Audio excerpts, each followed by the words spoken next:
Ananta box ଅଫିସରେ ପ୍ରଥମ 7 ଦିନରେ ଭଲ ପ୍ରଦର୍ଶନ କରିଥିଲା ଏବଂ ଭାରତରେ ପ୍ରାୟ 88 ଲକ୍ଷ ଟଙ୍କା ରୋଜଗାର କରିଥିଲା। ଅନନ୍ତର ଅଷ୍ଟମ ଦିନର ବକ୍ସ ଅଫିସ କଲେକ୍ସନ ବିଷୟରେ ଚାଲନ୍ତୁ ଜାଣିବା। ଅନନ୍ତା ଏହାର ଅଷ୍ଟମ ଦିନରେ ପ୍ରାୟ 8 ଲକ୍ଷ ଇଣ୍ଡିଆ ନେଟ୍ରେ ରୋଜଗାର କରିପାରିଥିଲା। ଅନନ୍ତା ଏହାର ସପ୍ତମ ଦିନରେ ପ୍ରାୟ 10 ଲକ୍ଷ ଇଣ୍ଡିଆ ନେଟ୍ରେ ରୋଜଗାର କରିଥିଲା।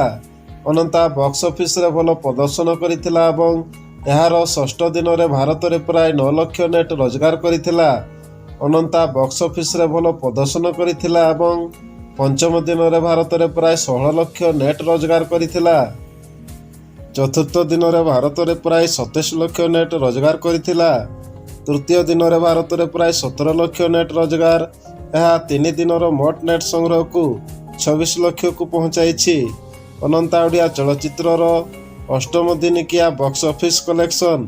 ପ୍ରଥମ ଗୁରୁବାର ଦିନ 5 ଲକ୍ଷ, ଦ୍ୱିତୀୟ ଶୁକ୍ରବାର 4 ଲକ୍ଷ, ତୃତୀୟ ଦିନ 17 ଲକ୍ଷ, ଚତୁର୍ଥ ଦିନ 27 ଲକ୍ଷ, ପଞ୍ଚମ ଦିନ 16 ଲକ୍ଷ ଟଙ୍କା। 6 ନମ୍ବର ଦିନଟିରେ ହୋଇଥିଲା 9 ଲକ୍ଷ ଟଙ୍କା। 7 ଦିନରେ ହୋଇଥିଲା 10 ଲକ୍ଷ।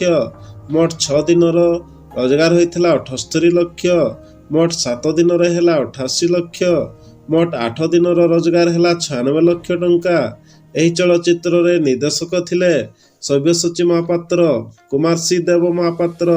ନିର୍ମାତା ଥିଲେ ନବୀନ ଭଣ୍ଡାରୀ, ସୁରଜ ମୋହନ। କାଷ୍ଟିଂରେ ଥିଲେ ସବ୍ୟସାଚୀ ମିଶ୍ର, ସୂର୍ଯ୍ୟମୟୀ ମହାପାତ୍ର, କୁନା ତ୍ରିପାଠୀ। ପ୍ରଯୋଜନାରେ ଥିଲେ ଅମରା ଷ୍ଟୁଡିଓ, କୁମାର ପିକ୍ଚର୍ସ। ମୁକ୍ତି କରିଥିଲା 12 ଜୁନ 2025। ଏହି ସଂଗ୍ରହ ସଂଖ୍ୟା ଗୁଡ଼ିକ ଆନୁମାନିକରେ କୁହାଯାଇଛି। ଯଦି ଭିଡ଼ିଓଟି ଭଲ ଲାଗିଲା ଚ୍ୟାନେଲକୁ ସବସ୍କ୍ରାଇବ୍ କରିବେ।